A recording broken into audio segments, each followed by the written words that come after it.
C'est au bout là.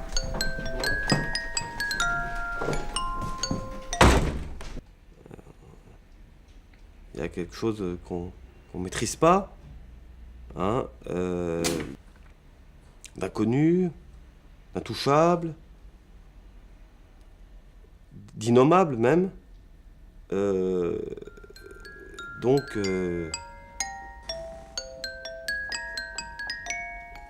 voilà, c'est ça. Ça, c'est moi, il y a une quinzaine d'années. J'avais déjà des problèmes et je cherchais à tuer quelque chose en moi. Quoi, je ne le sais toujours pas. Depuis, c'est moi tout entier qui aurais dû mourir. Aujourd'hui, je vais mieux. En tout cas, je suis vivant. Je suis journaliste à Charlie Hebdo et le 7 janvier 2015, c'est un enterrement qui m'a sauvé la vie. J'étais à celui de ma tante plutôt qu'à la réunion de rédaction. Le monde entier a dit « Je suis Charlie ». Et moi, qui suis-je ? En 1970, j'avais 10 ans. J'étais surtout intéressé par les dessins sexuels. Mais je ressentais autant de frissons quand la transgression touchait la religion. Je me retrouvais aussi dans Cavana.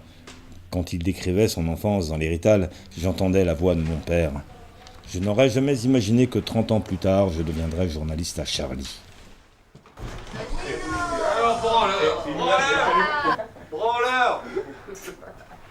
Moi j'étais en bibliothèque. Il y a ton équipe qui te suit. Oui, c'est ça, tout le temps. J'y suis entré pour traiter de science et j'y parle souvent de sexe. Tout a basculé quand j'ai fait des reportages sur les prostituées. Je découvrais qu'elles me fascinaient bien au-delà de l'intérêt journalistique que j'aurais dû leur accorder.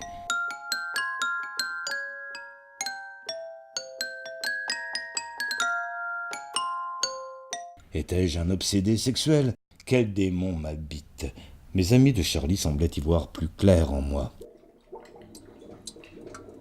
J'étais perdu et je devais me faire suivre par quelqu'un. C'est comme ça que j'ai rencontré la psychanalyste Elsa Kayat, bien avant qu'elle ne devienne chroniqueuse à Charlie et victime de l'attentat.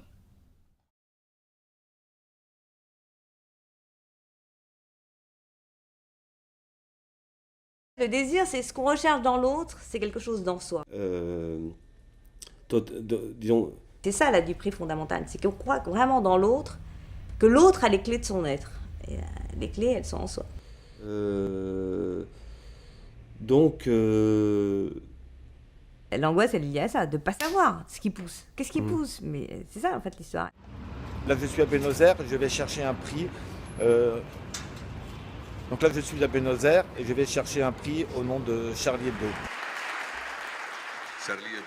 Dans les années 70, les images sexuelles de Charlie faisaient scandale. Aujourd'hui, ce sont les images religieuses qui condamnent à mort. Ceci est mon corps. quand j'étais petit, la sexualité, c'était quelque chose de sacré, de sacré, quelque chose de mystérieux, comme la religion peut l'être, comme Dieu peut l'être. Voilà, je ne sais pas si je suis clair. Ouais, au Merci revoir. beaucoup. Et puis je vous rappelle alors. D'accord.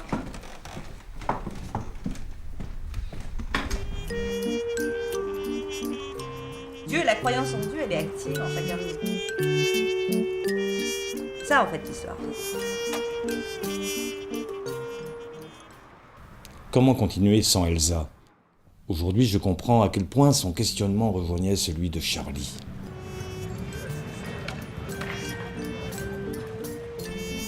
Déboulonner les icônes pour se trouver. Tout corps plongé dans Charlie Hebdo subit une pression égale au volume de Charlie déplacé. Eureka, pourquoi pas ? Faut-il jeter le bébé avec l'eau du bain ? On est passé par tous les stades avec ce film, quoi. Je pense que c'est ça qui est intéressant, justement, parce que c'est un documentaire, ce qu'une fiction,